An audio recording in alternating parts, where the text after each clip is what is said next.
Finally দর্শক আজকে নিয়েছিলাম, দেখেন একটা সোফা নিয়েছিলাম শোরুমটার জন্য। তো কিরম লাগছে দর্শক? অ্যাকচুয়ালি সোফাটা না ভালো লাগছে, একদম জায়গাটা ভালো লাগছে। কিন্তু একটা দুঃখের বিষয় কি জানেন, এই যে মালটা, দেখেন চেনে, এই যে মালটা যে দেখতেছেন, এই মালটা দেখেন 2 ফুটের নাগাল বাইরে রয়েছে। তো এখন চিন্তা করতেছি কি করি, চেঞ্জ করুম না এটাই রাখুম। তো একটা সমস্যায় পড়ে গেলাম। তো আপনারা কমেন্ট করে জানান যে চেঞ্জ করুন না এটাই রাখুন। তো দেখেন দর্শক, শোরুমটা কীরকম লাগছে অল্প কমেন্ট করে জানাবেন। দেখেন সোফাটা বড়িয়া লাগছিল, অ্যাকচুয়ালি ভালো লাগছিল, কিন্তু মনটা খারাপ হলো এই জায়গাটিকার জন্যে। এই জায়গাটিকা বাইরে থাকে বা যাতায়াত করতে অল্প অসুবিধা।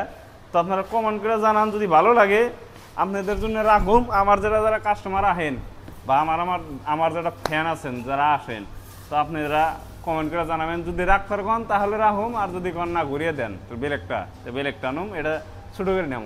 তার সঙ্গে দর্শক ট্র্যাক্টর স্বরাজ যদি লাগে তো যোগাযোগ করবেন। নতুন করে স্বরাজ উঠাইছি, তো 6 বছরের ওয়ারেন্টি। আপনারা তো জানেন বেলেগ কোম্পানির 5 বছরের ওয়ারেন্টি থেকে, এটা 6 বছরের ওয়ারেন্টি। ইঞ্জিন পর্যন্ত চেঞ্জ করে দিন, আর রেকর্ড আছে। যদি কোনো ডিস্টার্ব দিছে তো ইঞ্জিন পর্যন্ত, সম্পূর্ণ ইঞ্জিন পর্যন্ত চেঞ্জ করে দিছি, যদি কিবা ডিস্টার্ব বাইরে। তো আপনারা আইসেন, স্বরাজ নিয়ে যান, আর ডেকোরেশনটা অল্প কইবেন কীরকম লাগছিল।